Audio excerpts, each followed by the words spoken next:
পর্যটনের ভরা মৌসুমেও প্রবাল দ্বীপ সেন্ট মার্টিনে নেই পর্যটকদের চাপ। খালি পড়ে আছে বেশিরভাগ রিসোর্ট ও কটেজ।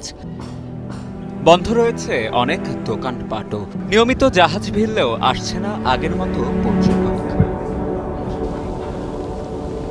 প্রতিবছর পর্যটন মৌসুমে যেখানে হাজারো পর্যটকদের পদচারণায় মুখরিত থাকত দেশের একমাত্র প্রবাল দ্বীপ সেন্ট মার্টিন, সেখানে চলতি বছর দেখা দিয়েছে কিছুটা ভিন্ন চিত্র। সরকারি বিধিনিষেধ ও ট্রাভেল পাস জটিলতায় বিগত বছরগুলোর তুলনায় সেন্ট মার্টিনে কমেছে পর্যটকদের আনাগোনা। ডিসেম্বর 1 তারিখ থেকে আমরা জাহাজ চলাচল শুরু করেছি, তবে আমরা পর্যাপ্ত যে 2000 যে নির্ধারণ করে দিয়েছে সেই পরিমাণ কিন্তু আমরা পর্যটক পাচ্ছি না। কারণটা হচ্ছে যে ট্রাভেল পাসের একটি জটিলতা বলবো না, এটা মানুষজন এটাকে ভালোভাবে ওইভাবে নিতে পারে না, কারণ অভ্যস্ত না। দ্বীপে ঘুরতে আসা পর্যটক ও ভ্রমণ পিপাসুরা জানান, সেন্ট মার্টিনে যাওয়ার ট্রাভেল পাস সংগ্রহ করতে গিয়ে নানাবিধ জটিলতা ও ভোগান্তির সম্মুখীন হচ্ছেন তাদের অনেকে। পাশাপাশি পর্যটক সংখ্যা সীমিতকরণ ও রাত্রি যাপনে নিষেধাজ্ঞার কারণে অনেকে নিরুৎসাহিত হচ্ছেন বলেও জানান তারা।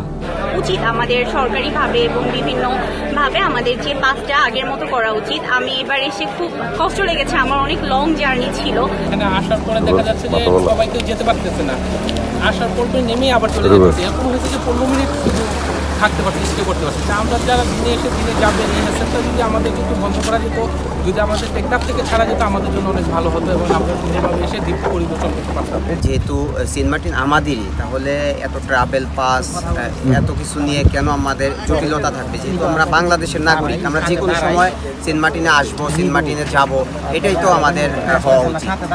এদিকে পর্যটন সংশ্লিষ্টদের ভাষ্য, দ্বীপে প্রতিদিন পর্যটক ভ্রমণের সংখ্যা 2000 নির্ধারণ করে দিয়েছে সরকার।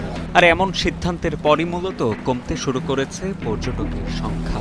আগে যেখানে অক্টোবর থেকে মার্চ পর্যন্ত ভ্রমণ করা যেত সেন্ট মার্টিনে, সেখানে নতুন সিদ্ধান্ত অনুযায়ী পর্যটকরা দ্বীপটিতে যেতে পারবেন ডিসেম্বর এবং জানুয়ারি 2 মাস। রাত্রি যাপন করতে পারছেন মাত্র 2 দিন। আমরা বলেছি বারবার এই 2000-এর পরিবর্তে সেটাকে 4000 করা হোক।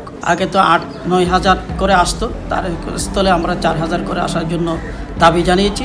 এমত অবস্থায় সেন্ট মার্টিন দ্বীপের পর্যটনকে ঘিরে জীবিকা নির্বাহ করা হাজারো মানুষের জীবিকা হুমকির মুখে পড়তে পারে বলেও শঙ্কা প্রকাশ করছেন স্থানীয় ব্যবসায়ী ও পর্যটন সংশ্লিষ্টরা। তবেই পর্যটন শিল্পের সাথে সংশ্লিষ্ট কেউ ডাব বিক্রি করতেছে, কেউ সুট্টি বিক্রি করতেছে, কেউ মুদি দোকান করেছে, আর কেউ কাঁচা মাছ বিক্রি করেছে, আর কেউ রেস্টুরেন্ট করেছে, আর কেউ আবাসিক দুইটা 3টা 4টা 5টা এইভাবে কটেজ করেছে। সকলের ভয়াবহ অবস্থা এবং দুর্ভিক্ষের দিকে আমরা সন্নিকটে যাচ্ছি। যদি এখান থেকে যদি সরকার উত্তরণের দ্রুত ব্যবস্থা না নেয়, দুর্ভিক্ষ 100% চলে আসবে।